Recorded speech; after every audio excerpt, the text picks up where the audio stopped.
Hi guys, John here with Sandblastingmachines.com. Today I'm going to show you how to install the Clemco RLX pneumatic control handle service kit onto your RLX pneumatic control handle. Let's get at it. Basically what I'm trying to do is build from the bottom up. And as you can see, I've already taken the handle apart for purposes of this video. So first I'm going to lay my pneumatic gasket on there. And you want to make sure you're lining up all of the holes in the gasket to the RLX control handle body. Then you're going to go ahead and take the pneumatic adapter. Now this is not part of the kit, this is just going to be part of your handle. And you're going to lay that over the top of the gasket.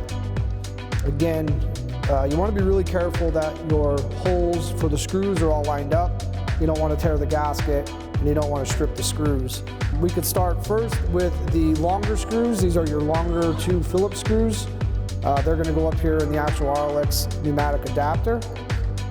And I'm just going to hand tighten it so I feel it grab a thread. Again, don't want to force it, and I don't want to tear that gasket.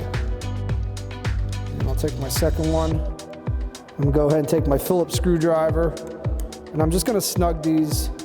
Don't want to over tighten in case I have to make some adjustments inserting the other screws.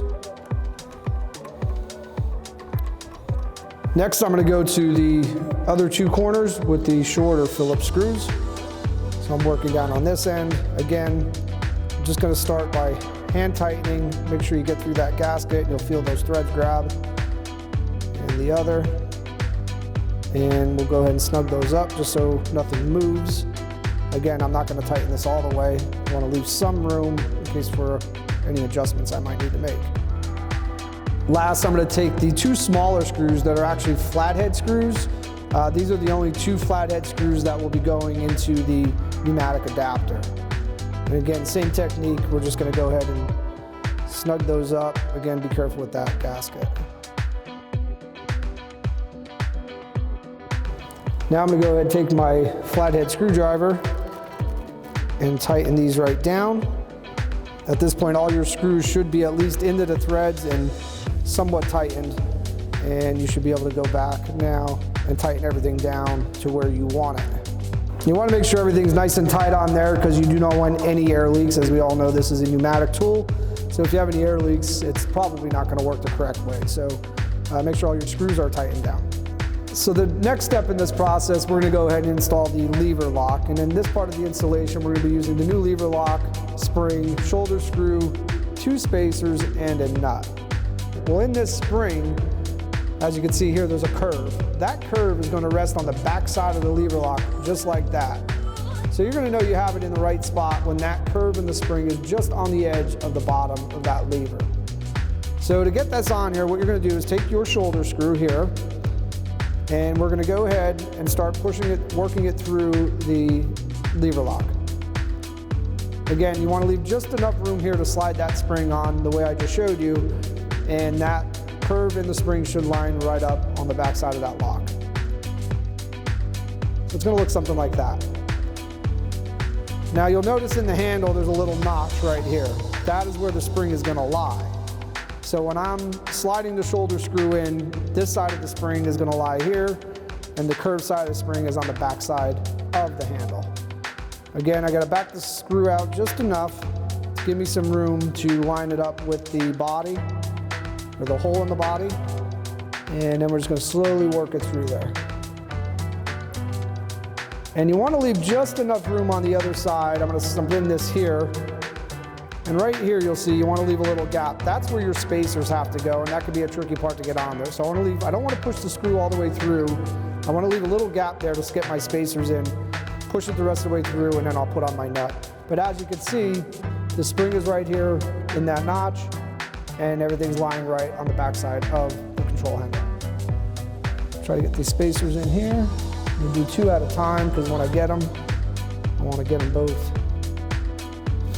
Like that. Start working that shoulder screw through and see if you can't get it all to line up. There it is. I just heard it click, and there you go. Success. And now I'm just going to go ahead and reinstall that bolt on the other side. So the nut is going to go on the back side right here. Once you're this far into it, we could go ahead and tighten up the screw along with the nut we just installed.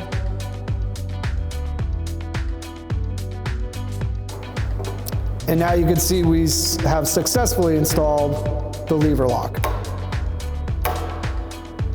So the first thing I like to do in this step is to actually get the handle itself ready. And to do so, we need to get the button bumper into the back side of the handle. To do this, you're going to need a pair of needle nose pliers, but simply just start working it through the hole. Get it in there kind of snug, finger tight, and hold it for the other index finger. And from this side, just go ahead and grab a pair of needle nose pliers and just give it a pull, and you'll hear it click. Now you'll see that the button bumper is now in place, and this is what's going to seal off the little weep hole in the handle to allow the circuit air to pass through. When we're all done here, we're going to go ahead and cut this side of the button bumper off just to get it flush to the handle so it's out of the operator's way. And now we're ready to go ahead and reinstall the lever on the RLX control handle. So what I'm going to do here is start the shoulder screw in, again, ever so slightly, leaving enough room so I could go ahead and reattach the handle itself. But the first thing you want to do is get the two spacers in place. In this case, the spacers are going to stay closer to me in the video. And then we are going to go ahead and slide the handle itself into place. And you'll see I left myself enough room here to try and get the spring back in place. And what I've found is if you take the straight part of the spring and lay that into place where it belongs, which is flat underneath the handle, and then line the spring up with your shoulder screw like that. And you'll see the spring is in place, but we still don't have it under tension yet. The top part of the spring is here, and we've got to get it under that handle. So what we could do is make sure your shoulder screw's in far enough where the spring doesn't fly off. Pull up on the lever as high as you can and kind of work that spring around so it goes underneath the handle like such. And there you go. Once it's all flat underneath, you can see here, we can push that shoulder screw through the rest of the way. Take your nut and go ahead and tighten that up. And tighten that shoulder screw up.